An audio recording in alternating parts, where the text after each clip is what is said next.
Jungkook bro, তাড়াতাড়ি চল, আমি তো আর ওয়েটই করতে পারছি না এত ডিলিশিয়াস খাবারগুলো খাওয়ার জন্য। চল। জাঙ্কুক, ওই দেখ তে। This poor girl. এই বলে জাঙ্কুক তের দিকে যায়। তে যেই টেবিলে বসেছিল ওই টেবিলে বসে, সাথে জাঙ্কুকের ফ্রেন্ডরাও যায়।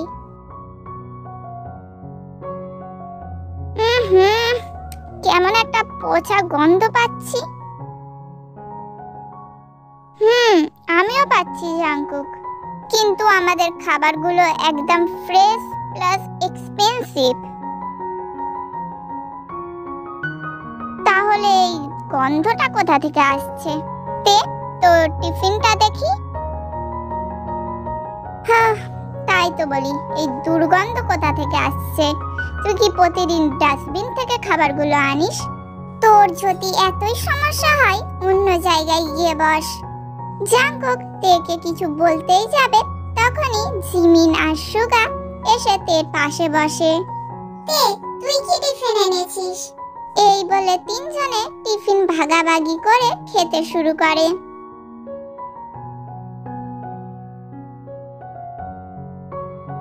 আরো দুটো ডাস্টবিনের খাবার, ডিসকাস্টিং। এই বলে জাঙ্কুক তার কাছে থাকা জুসটা নিয়ে তের টিফিনে ঢেলে দেয়। এটা কি করলি তুই?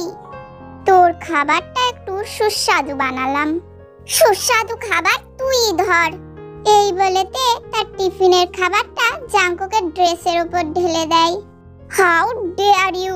তুই এটা কি করলি? তুই কি জানিস আমার স্কুল ড্রেসটা কত বেশি এক্সপেন্সিভ? আমার খাবারটাও আমার কাছে এক্সপেন্সিভ ছিল। ডাস্টবিনের খাবার কখনো এক্সপেন্সিভ হয় না। এটা শুনে দেব তার টিফিনে থাকা অবশিষ্ট খাবারটাও জাঙ্কুকের উপর ঢেলে দেয়।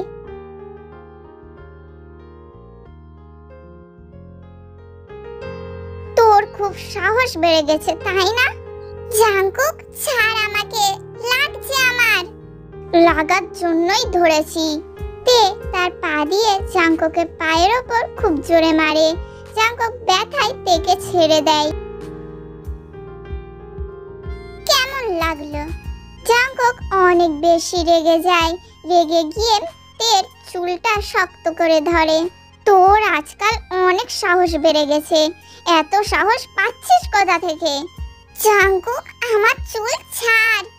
জাঙ্কুক আর শক্ত করে তের চুলটা ধরে আর নিজের কাছে টেনে আনে। আগে তো আমাকে দেখে একটাও শব্দ বার হতো না তোর, আর এখন আমার সাথে ফাইট করছিস। এত পরিবর্তন তোর। আমি আর সেই আগের তে নয় যে তোর সব টর্চার সহ্য করে নেবে। এখন তুই আমার সাথে ফাইট করতে এলে আমিও তোকে ফাইট ব্যাক করব। লাইক সিরিয়াসলি তুই আমার সাথে ফাইট করবি? আগে নিজেকে আমার হাত থেকে ছাড়িয়ে তো দেখা। তে জাঙ্কুকের হাতের ওপর তার নখ বসিয়ে দেয়, তাও জাঙ্কুক তেকে ছাড়ে না। লাস্টে জিমিন আর সুগা গিয়ে ওদেরকে ছাড়ায়। জিমিন আর সুগা তেকে নিয়ে যায়। জাঙ্কুক তার হাতের দিকে তাকায় আর বলে, তে, এবার তুই হাড়ে হাড়ে বুঝবি এই জীবন জাঙ্কুক কি জিনিস। এই বলে জাঙ্কুক ক্লাসরুমের দিকে চলে যায়। পিছন পিছন তার ফ্রেন্ডরাও যায়।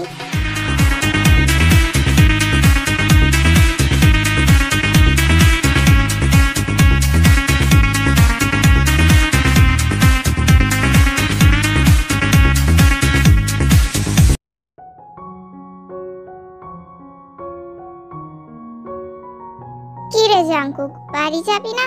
এখনো দাঁড়িয়ে আছিস? তোরা যা, আমার কিছু কাজ আছে। ওকে। এই বলে জাঙ্কুকের ফ্রেন্ডরা চলে যায়। জিমিন, সুগা, তোরা এখনো যাসনি? আজ আমরা তোর সাথে যাব। কিন্তু আমার বাড়ি যাওয়ার রাস্তা আর তোর বাড়ি যাওয়ার রাস্তা দুটোই তো আলাদা। আমরা জানি তে, তুই আজ জাঙ্কুকের সাথে ঝগড়া করেছিস। ও নিশ্চয় স্কুলের বাইরে তোকে বুলি করার চেষ্টা করবে, তাই আজ আমরা তোর সাথে থাকবো। আমি সামলে নিতে পারবো, তোরা এত চিন্তা করিস না। তে, তুই আগের থেকে অনেক বেশি সাহসী হয়ে গেছিস, তাও আজ আমরা তোর সাথেই যাব। এই এক বছরে ওকে খুব ভালো করে চিনে গেছি আমি। ও কিভাবে বুলি করতে পারে সেটা আমার খুব ভালো করেই জানা আছে। তে, জিমিন, সুগা একে অপরের সাথে কথা বলতে বলতে স্কুল থেকে বার হয়। জিমিন আর সুগার সাথে বার হচ্ছিস তো তুই? ঠিক আছে, কাল ক্লাসেই আমি আমার রিভেঞ্জ নিয়ে নেব। এই বলে জাংকুকও চলে যায়।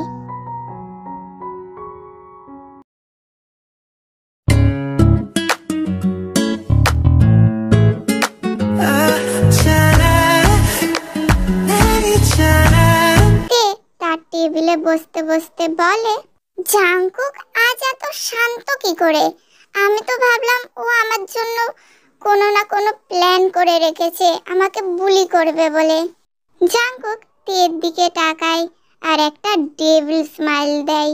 কিছুক্ষণ পর ক্লাসে টিচার চলে আসে।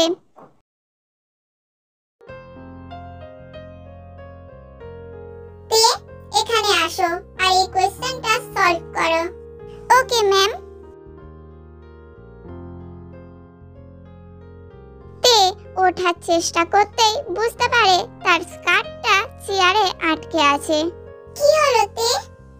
জিমিন, আমার স্কার্টটা চেয়ারের সাথে চিপকে গিয়েছে। কি হলো তে? এখানে আসতে বললাম তো। ম্যাম, তাড়াতাড়ি আসো এখানে।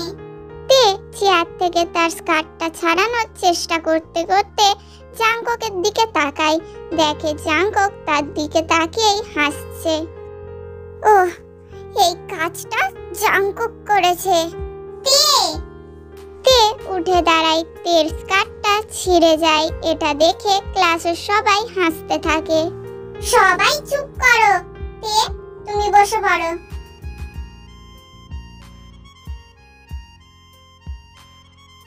ক্লাসের সবাই টিফিন করার জন্য ক্যান্টিনে চলে যায়। ক্লাসে শুধু জাংকুক, তে আর জিমিন আছে। তে, আমার কাছে এক্সট্রা স্কার্ট আছে, আমি সেটা নিয়ে আসছি, তুই পরে নিস। এই বলে জিমিন ক্লাস থেকে বেরিয়ে যায়। জাংকুক তের কাছে গিয়ে দাঁড়ায়। তে, আজ তুই টিফিন করতে গেলি না? আজ কি ডাস্টবিনে কোনো খাবার খুঁজে পাসনি? এইভাবে তাকাবি না আমার দিকে। আজকে তোকে পানিশ করার বদলে তোর হেল্প করে ফেললাম। তুই দেখেছিস আমাদের ক্লাসের ছেলেগুলো তোর দিকে কেমন ভাবে তাকিয়েছিল? মনে হয় ওদের মধ্যে কিছু জন তোর উপর ক্রাশও খেয়েছে। যা, এবার গিয়ে ওদের মধ্যে কারোকে পটিয়ে ফেল।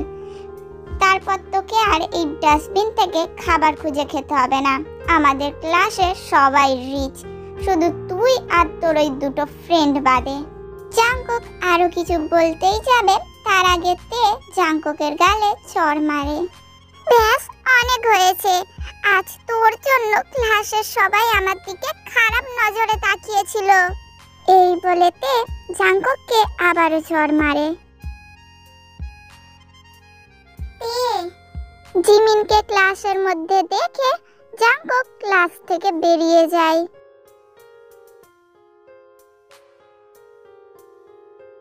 তে রোডের ধার দিয়ে হাঁটছিল। রোডে কিছুটা জল জমেছিল। জাংকুক তার গাড়ি নিয়ে ফুল স্পিডে তার উপর দিয়ে যায়। তের জামা পুরো ভিজে যায়। জাংকুক! তে আবারও হাঁটতে শুরু করে। কিছুক্ষণ পর তের সামনে একটা গাড়ি এসে থামে। গাড়ির ভিতর থেকে একজন বলে, স্যার আপনাকে নিয়ে যেতে বলেছেন। আমি যাব না, তোমরা চলে যাও। স্যারের অর্ডার আমরা ফেলতে পারবো না।